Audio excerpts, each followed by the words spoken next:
This is a comprehensive guide on exactly how you are going to get full marks on your quantitative reasoning section in the UCAT. Whether you hate maths, whether you enjoy maths, whether you got a 6 or below in GCSE maths. All right, if you got a 6 or below, you may want to resit before you apply to medicine. But whether you got a 6 or 7 in maths, whether you got a 9 in maths, whether you take maths for A level, you don't, it doesn't matter. In this video, I'm going to show you exactly how you can get 900 in your quantitative reasoning section. I'm going to go over speed and pacing. I'm going to go over every question type. And on top of that, I'm going to go over strategies for each one and how you can get the best balance between accuracy and speed. Now, for starters, I need to get you guys into the right mindset. First off, there's no such thing as you're bad at maths or that someone's just good at maths. Everyone has the same natural ability for maths, in my opinion. There's simply people who enjoy maths and people who don't enjoy maths. And you can configure yourself to be someone who enjoys maths, but you don't have to. I'm not saying you have to love maths, okay? Quantitative reasoning is only 26 minutes long. There's 36 questions. You're not doing that much maths anyway. In your prep time, you may be doing like an hour a day. That's perfect. That's not that much maths. So you don't need to enjoy maths for this. You just need to not have such a negative outlook towards it and not see it as something that's completely horrible and maths. No, it's just maths. All right. But you can enjoy it. I enjoy it, but just don't view it as that. And if you think that you can't get a high score in quantitative reasoning just because you didn't take it for A levels, or if you got a bad GCSE, I know people who have gotten Bs and didn't take it for A level who ended up getting above 800 and it boosted up their score. It carried them for their UCAT. So you can definitely do it. Okay, so now that you guys know that you can get 900 in your quantitative reasoning section, there's another thing you need to know is that it's even if you're scoring low now. I remember on my first quantitative reasoning mock, I got 350 or something. I did the first 10 questions and then I just didn't complete it because I ran out of time. Now, this is going to be relatable for a lot of you guys. Don't panic. This is the section that students see the most improvement on. So don't worry too much about it. If you've gotten a low score now, you will get a high score within the next 4 mocks, hopefully following the steps I outlined in this video. Now, for most of you people watching, the main problem is going to be speed. So that's the first one I'm going to be covering. I will also cover the strategies and exactly how to tackle each different type of question and the maths that you need to know as well for those who don't know the maths, etc. But a lot of you guys, all of you guys, are going to be struggling with the time constraint anyway. So that's what I'm going to go over first. Now, for starters, you need to be using the right keyboard. I don't know if you guys know, but this is the keyboard that I'm using here.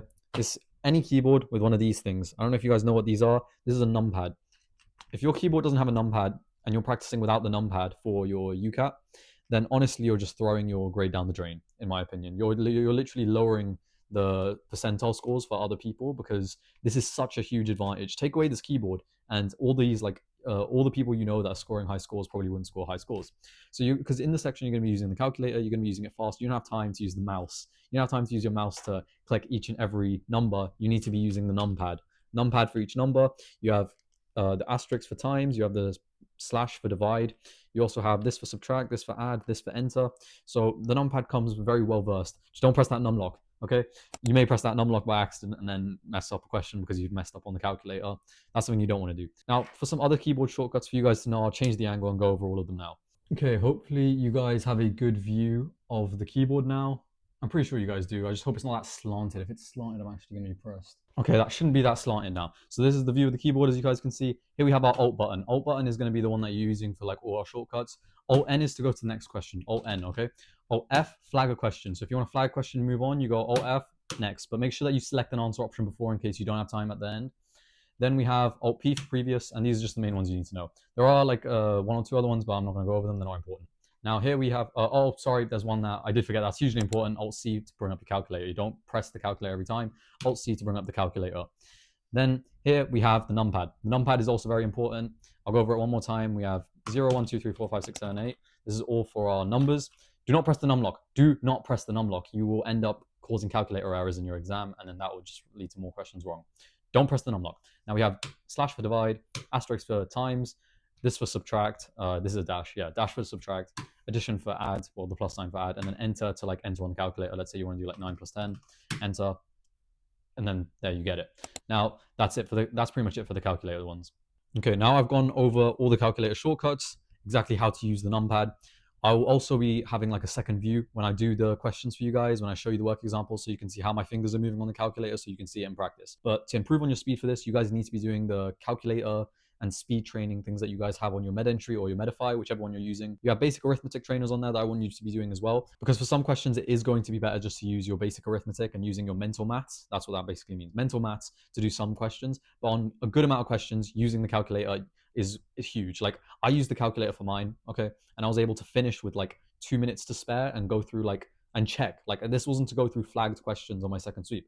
I had like 2-3 minutes just to check my answers, and I use the calculator for almost every question. So what you guys want to be doing, you want to be using the calculator. I'll also show you exactly how to use the calculator on screen later on, do not worry, and that will also be for speed as well. So what I want you guys to be doing is doing at least half an hour of like your calculator training. Like, you have a calculator speed training on MedEntry, you want to be doing that for at least half an hour a day. Then I want you guys to do half an hour of the mental arithmetic one as well. If your mental maths is already strong, then you don't need to do it, don't worry about it. Chances are it's not going to be, because you clicked on this video, right? So I want you guys to do that as well. This will build the quickness and the speed that you need to actually be able to do it, because I'm going to teach you guys how to do the questions, but the speed is the main thing for quantitative reasoning. Most of you guys watching this video would be able to attempt that quantitative reasoning section if you were given an hour. If I were to give you an hour for that, you'd probably be able to do it and get full marks, right? So most of you guys just need to fix the speed and work on that. Now, when you're going fast though, you have some common pitfalls you need to be aware of. The main one being is that when you're going fast, you may end up like skipping questions. So it may say, so you may have a question which says something like, calculate the percentage increase in laptops over computers in the year 2009. And you may misread that as 2008, or you may just completely ignore the year completely, and then you're lost in the question. So you want to make sure that as you're reading the question for quantitative reasoning,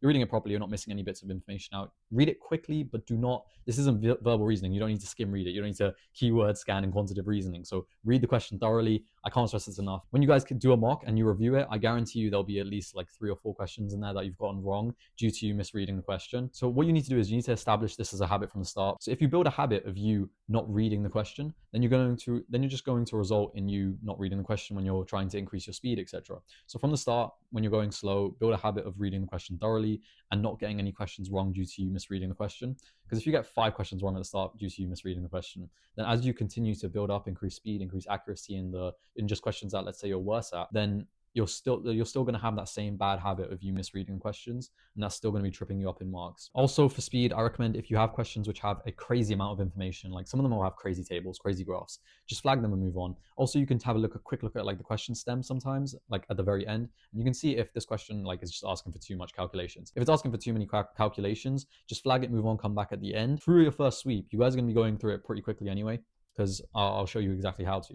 And you will have time at the end to come back and still try go for full marks. And you don't actually need full marks to get a score of 900 in quantitative reasoning. It's based on how well everyone else does on that specific subsection of the UCAT, because there's like a few different UCAT exams that everyone gets given, and like for your specific quantitative reasoning that you get given, there'll be people with that one as well. And whether you get like 900 and you've gotten like 2 questions wrong or like 4 questions wrong depends on how well everyone else did on that section. So you don't need to get every question right, but let's aim to get at least 30 of them right. Okay, that's like the bare minimum for you guys. And this may seem surreal for you guys right now who may only be doing like half the paper and then running out of time, but genuinely, you guys, every single person watching this video, I don't care how good you are at maths, I don't care like what scores you're getting right now, aim for 30 out of 36 on this section, always. Like that shouldn't be your aim, that should be your bare minimum. Your aim should be 36. Your bare minimum that you're like okay with, that is acceptable, is tolerable, is 30 out of 36. Now moving on, I'll show you how I use the calculator on I'll share my screen and show you guys how I use the calculator in questions, and I'll go through every question. Okay, so I've got the skills trainer open here. Got an extra camera angle for you guys, camera angles for days, and I'm going to go over exactly how how quick my fingers are moving, just so you guys get an idea, and like how to use these skill trainers on MedEntry or whatever you're using. Now, full disclaimer, this isn't my MedEntry account. This is the one that I set up for a student. I'm just going to use his as a demo real quick. I will block out that name should be blocked out. I will be blocking that out. But yeah, the quick plug of my own program as well. I do run a program where I guarantee students a place in medicine or dentistry in the UK, and if I don't get them in, then I give them all their money back. So if that sounds like something you may be interested in, there's a link down below for you to book a call. But yeah, full disclaimer, it is a sales call. But yeah, ignoring that, let's start. 64,935 minus 91 minus 42,892. As you can see, that was very slow, very slow, poor accuracy. This is my first attempt, guys. I haven't done my UCAT in a while, so my calculator skills are a little bit slow. 3 minus 7933 minus 6321. And what you want to be doing is you want to be, as you can see, it went a little bit up, actually went down, accidentally clicked like minus or something. If you do make a mistake, it's very easy to backpedal on this, but then again, you want to be prioritizing no mistakes so you don't get any calculator errors. This is very important. Aim for good accuracy, aim for good speed, and then you won't get calculators in the thing. We want to, ideally, like people do tell you to use mental maths, right? But I like to use as minimal mental maths as possible, because if you can get the stuff on the calculator right without using the memory function as well, I'll go over that more in detail in a second, but without using that as well, you remove like the chances of error. There's a human error with every mental math calculation you make. So if you do like 3 mental math calculations for 1 question, then that's 3 possible errors. But with the calculator, As long as you haven't made a calculator error, you're fine. So if you usually get 100% accuracy with this with good speed, then you're good. So let's just do another one real quick. 37001 minus 27956 plus 3 plus 9 plus 3, my god. So the main takeaway here is that you want to be quick, but you also want to be accurate. But in no way does this mean that you should put off your normal quantitative reasoning like practice just because, oh, I want to get good at the calculator first. No. So first we are going to be doing just like you want to be doing this side by side, your actual quantitative reasoning practice. Do not put off practice just because you want to do skills trainers. Another quick tip for quickness on this is that you want to be reading a little bit ahead, not too ahead, but I see 37, but I also see the plus sign after, and I see 931, I also saw the minus sign after, and then 127, I also saw the plus sign after, and then 270.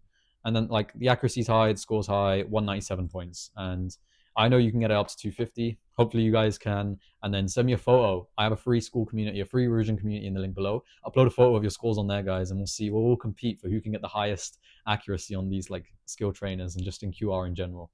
Yeah, that's it for the calculator stuff. We'll move on to the questions now. As you guys can see, there is a clear plethora of things here. As I scroll down, you can see how much there is exactly. There's a lot of different types of quantitative reasoning ones, but don't worry, we'll be going over pretty much all of these that are hard. I will skip like good calculator use, yeah, but I'll go over, I'll make sure I go over like, I'll go over all this other stuff, don't worry. And I'll be skipping like mental maths as well, but don't worry, we're going over all of these. Okay, so I have to select 4 to continue. We have graph here, and this is a right way we can see this is an average question. Now, there's quite a bit here. There's also a conversion rate here. So this is the type of question I recommend you quickly go alt flag, select a random answer, and then move on. But obviously, I'm teaching you guys how to do it, so I'm not going to skip a question. So also to bring up the calculator, I'm obviously going to be using the calculator here. Table, 6 elements. So let's look at the elements. Melting point, boiling point, density. Okay. Metals, non-metals, compactness, conversions, average boiling point of the metals. Metals are iron, cobalt, nickel, strontium. Iron, cobalt, nickel, strontium. So the first 4 are metals. Average boiling point's there, and they do it in Celsius. So okay, the conversion. Luckily, we don't have to work with the conversion rates for this one, but we're just essentially so for this averages one, all we have to do is do a simple like mean formula. So we know these first 4 are metals. So we're going to take the boiling points and we're going to add them all up and divide it by the number of metals we have, which is 1, 2, 3, 4. So we're just going to add all these up. 1377, 2730, 2927, 2862, and divide that by 4. And you get 24740. That's going to be the average there. Now, again, same thing we have here. So sometimes maybe just pressing the calculator rather than doing Alt-C may be quicker for you guys, but for going to the next question, always do Alt-C. Now, again here we don't need to read the stimulus or the table again because we've already read it. So you have an object, this is a mass. So this is a formula question. So some people quite struggle with these. I don't recommend writing these down because the formulas they give you are very basic. It's all GCSE level maths, max.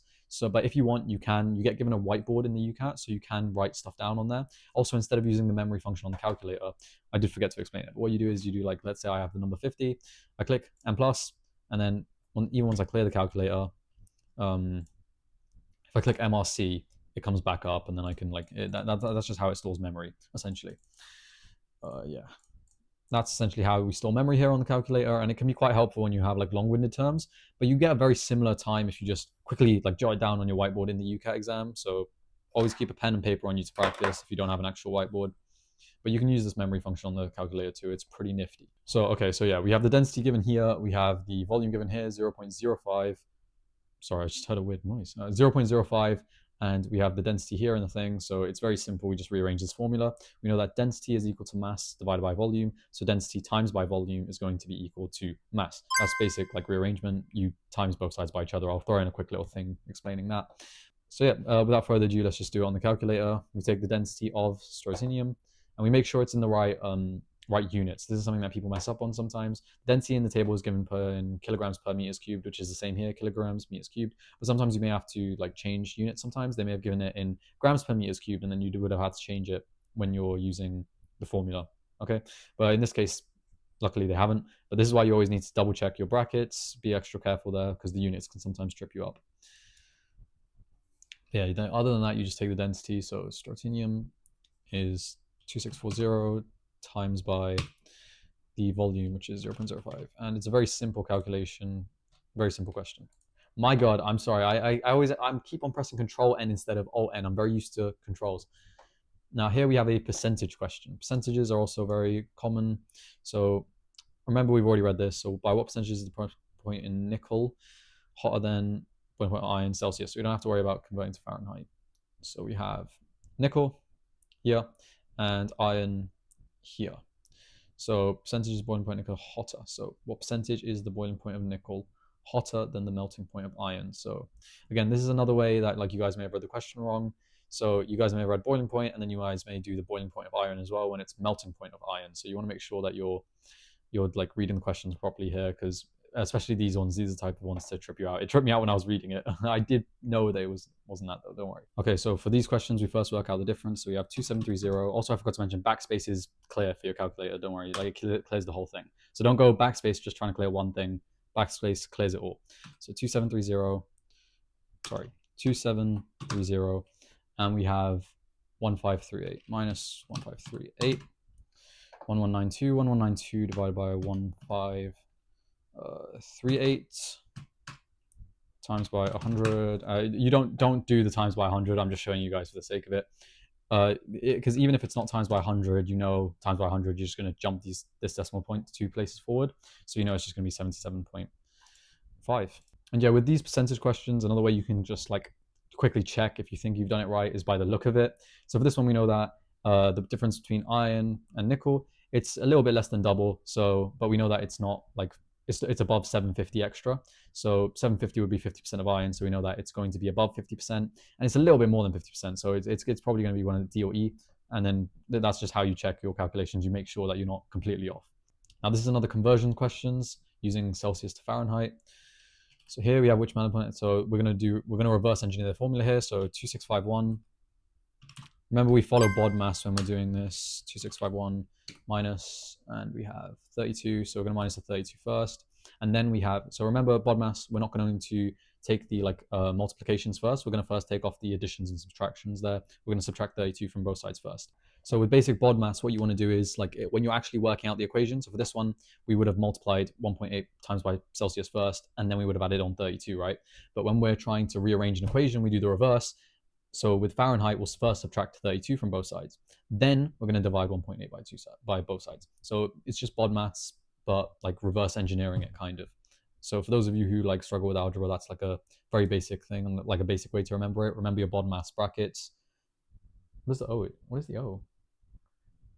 What is the O? BIDMAS, like brackets, indices, then division, multiplication, addition, subtraction. What is the O? Yeah, it is it's BIDMAS, but everyone calls it BODMAS. That is a, if anyone knows, comment it down below. But yes, sorry for wasting time. But now we're just going to divide it by 1.8. And we have 1455. We're looking for 1455 on melting points, and it's nickel. And that's how we do this question. So again, make sure that you're not accidentally going to boiling point. And yeah, that's it. Damn it, I did it again.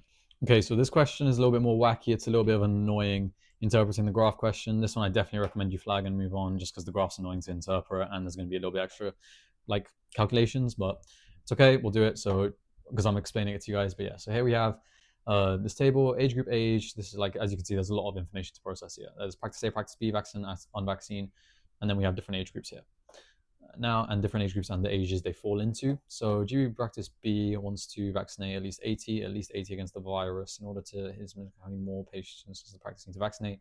So this is how many more, so it needs to hit 80. So this is just adding it up.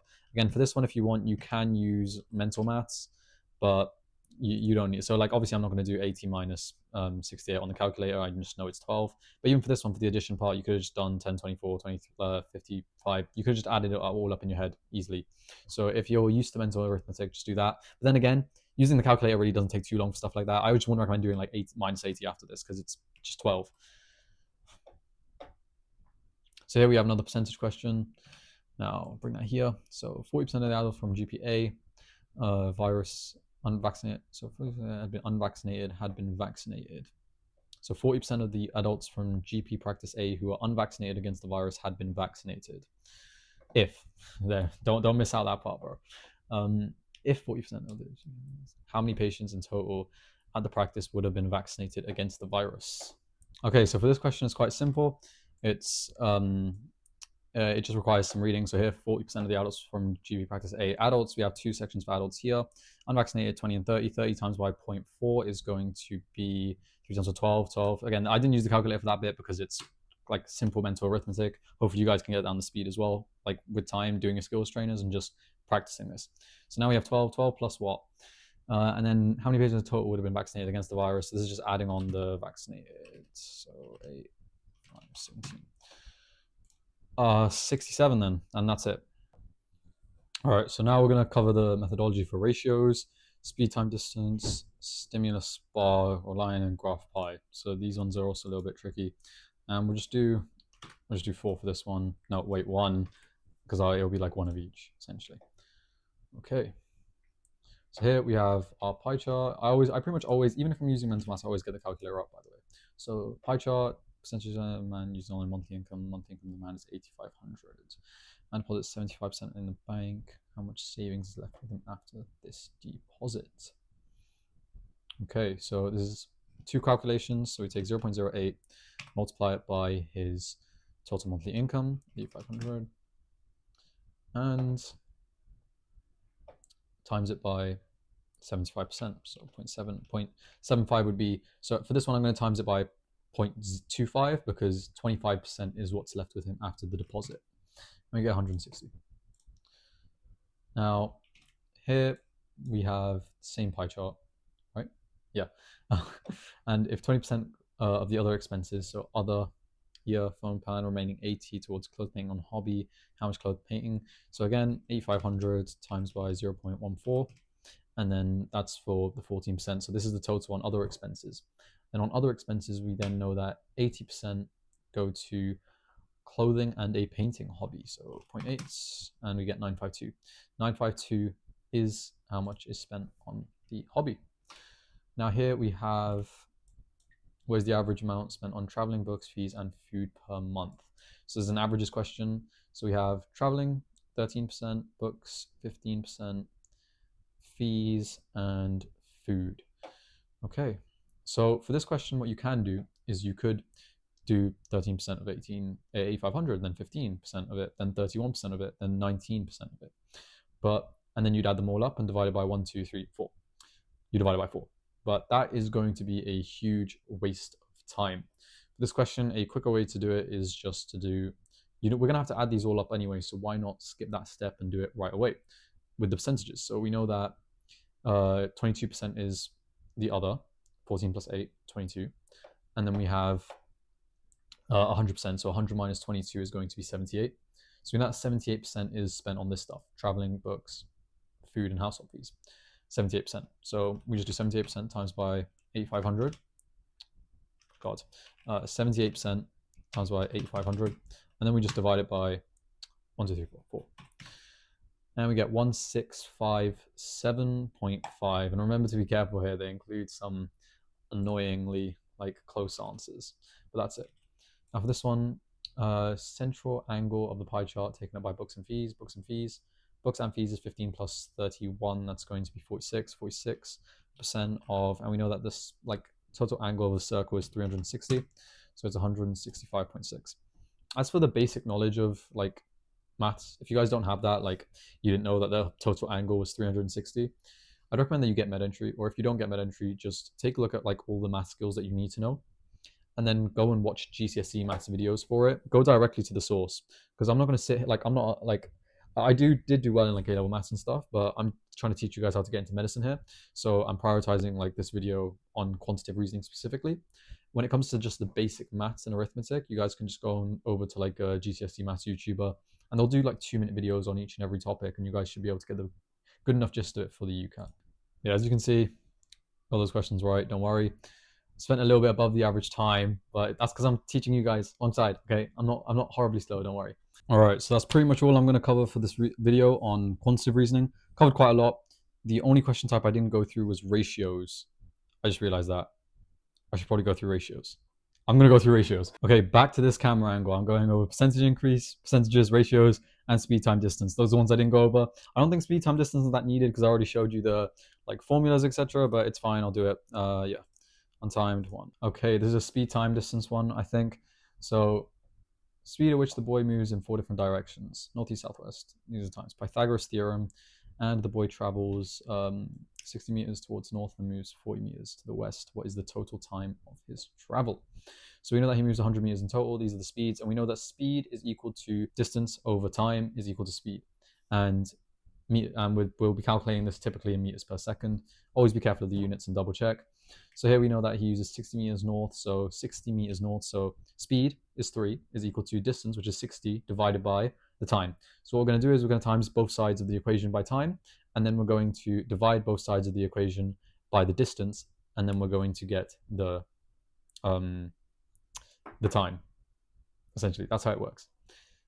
So for this question, we use the old Swaparuni technique. So I quickly just draw up this for you guys real quick, so you guys can get a good idea of speed, distance, time. If you guys aren't good at maths, etc., which is perfectly fine. So sorry about my horrid handwriting, but speed is distance d over time, and we're typically going to be measuring this in meters per second for the speed. The distance is going to be in meters. The time is going to be in seconds. Now we want to work out distance, right? So sorry, we want to work out time. So how are we going to do that? We are going to times both sides by time, and timesing both sides by time results in s times t is d. So speed times time is distance. And then for this, what we want to work out is the time. So then we're just going to divide both sides by, so what we're going to do is we're then going to divide both sides by s. So speed times time divided by s is d over s. And what we result in is these s's, these speeds cancelling out, and what we end up getting is time is equal to distance over speed. Now, the reason I just did that, I know that sounds very long-winded. Obviously, you're not going to rearrange the equation this slowly in the exam. For if you do maths, or if you do have experience with these, then right away you're going to look at this and go, all right, it's just distance over speed. But for those who are a little bit unaware of maths, etc., I just explain this for you like this, because sometimes having the background of exactly how these equations are derived can help you in memorizing them. So instead of just working this out in the exam, so you know speed is distance over time, just memorize time is distance over speed, and that distance is speed times time. Just memorize these three, in my opinion, but also take a look at how they're derived. You can watch YouTube videos on how they're derived as well. I just thought I'd explain one of them for you guys real quick on this whiteboard, so you guys who do struggle with maths get a little bit of a better understanding. So like I said, we know that time is distance over speed.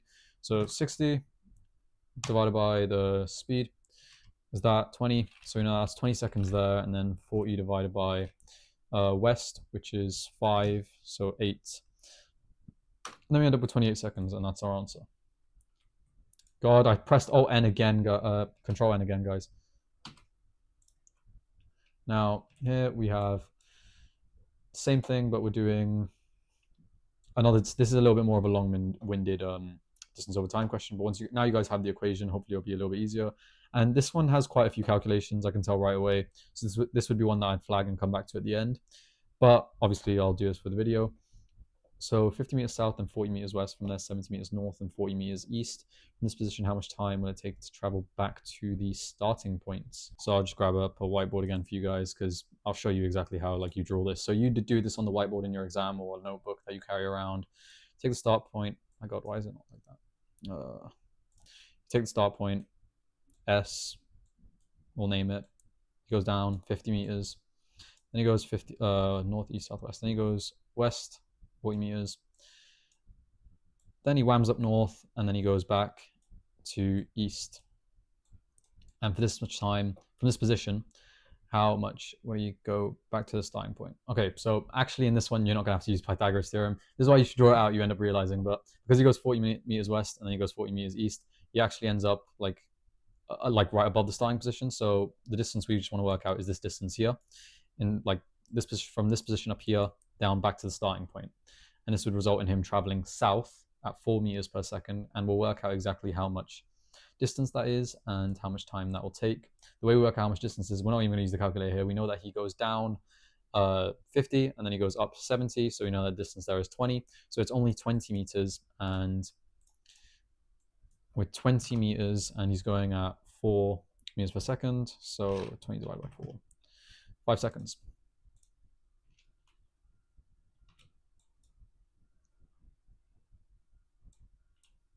Now for this question, we have 50 meters east, 120 meters north. How long? Back to the starting point. Again, I'll draw it out real quick.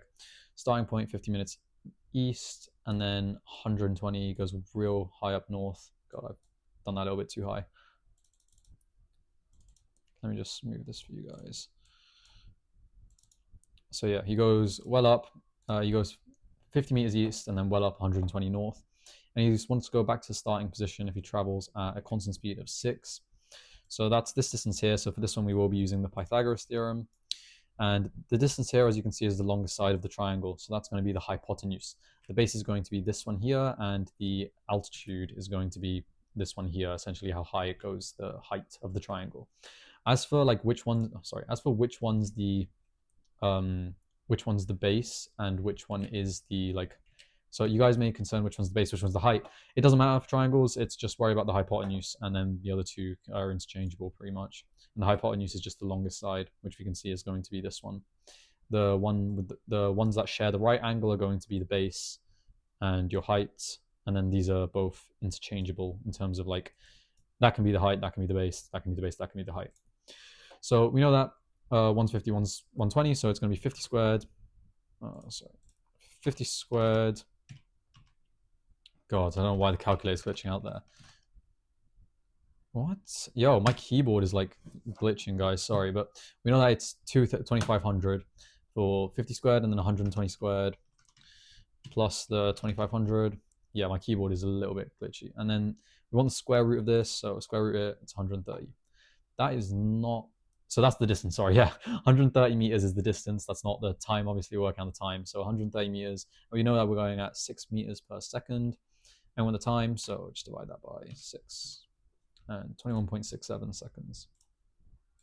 We round up, by the way, because it's 21.66666. So we just round it up to 2 dp decimal places, 21.67. Now this last one here, this one's again quite a bit here, so I recommend drawing this out for these ones. Now, the boy starts from point A and moves 80 meters south. Then he moves 150 meters west to reach point B from A. My bad about the handwriting, guys. I'm using the mouse, that's why. So that's B, by the way, that's A.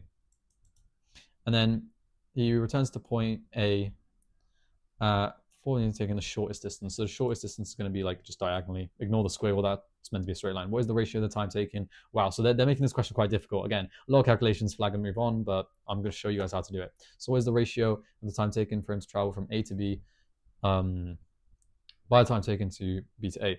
So one thing you guys need to know is that A to B is A to B. So the first initial movement he does, where he goes down, and then where he goes, not down, he goes south and then west, and then B to A is where he takes the shortest distance. So you want to work out the time taken for both of them and then do the ratios. So the time taken for both of them will be, the first one will be quite easy to work out. 80 and it's south, so it's 80. He's going south, so it's 4. My God, sorry guys, my keyboard is like glitching, like it's not, oh, it works perfectly when I show you guys. It's like just like lagging behind kind of. 80 meters south, so 20 seconds, and then 150 meters west, 30 seconds. So 50 seconds in total from A to B. 50 to, again, this would be something that you guys jot down on your note, like your whiteboard, and it'll be way quicker. Obviously, since I'm using the whiteboard here, it's a little slow. Well, I'm a little slow using this mouse as the cursor, but yeah. So then B to A is going to be there to there, and we calculate this using the this formula here for the distance first. So it's 80 squared 6400 plus 150 squared 6400, and then we square root it. That's our distance, 170. And we know that it does at 6, right? So 6. He travels that time. Sorry, 4. My God, I don't know how 6 was from the last question, I think. So 4 is 42.5. So your ratio is 50 to 42.5. Now, once you get good with ratios, you'll be able to tell which one it is right away just by looking at it. But at the start, you won't. So a good way to check it, you know your ratio is 50 to 42.5. Now, we have our ratio 50 to 42.5 is our ratio.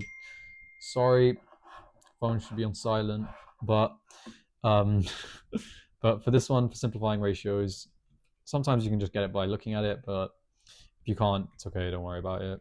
But yeah, you can check them quickly by process of elimination. Now for simplifying the ratio, 50 divided by 42.5, 1.176447 is the thing that I need to be getting. So 23 divided by 17 doesn't get that. 22 divided by 17 doesn't get that. 21 divided by 17 doesn't get that. 20 divided by 17, I think that was it. 19 divided by 17, it was that one. 50 divided by 40. Yeah, it was that one. And finito. Obviously, time wound up well over, but that was because I was explaining to you guys as well, trying to break down it using my horrible whiteboard. But I hope you guys understand how to do these questions a little bit more now, especially these ones were a little bit more calculations involved. So hopefully you guys got a better understanding. But yeah, pretty much that's all there is to quantitative reasoning. I've explained to you guys the questions, how to tackle them, the methodologies for each ones, even how like some of the formulas are derived, and also like how to do your ratio questions as well. Anything else, drop like questions in the comments down below, and I'll try to answer every single one of them like I usually do. And then also let me know what videos you guys want to see next, especially to do with the UCAT and just applying to medicine and dentistry in general. Now there is a link in my description which you can click, and it will like send you, like full disclosure, it'll send you to a link to book a call with me, and it is a sales call. But if you feel like you need personalized support, then that will help you for the UCAT, for medicine, for admission. You can hear more about the offer when you click on my link. Okay, it's fully your choice if you want to click on it or not. But yeah, other than that, subscribe, like, comment, and I'll see you guys in the next one. Bye.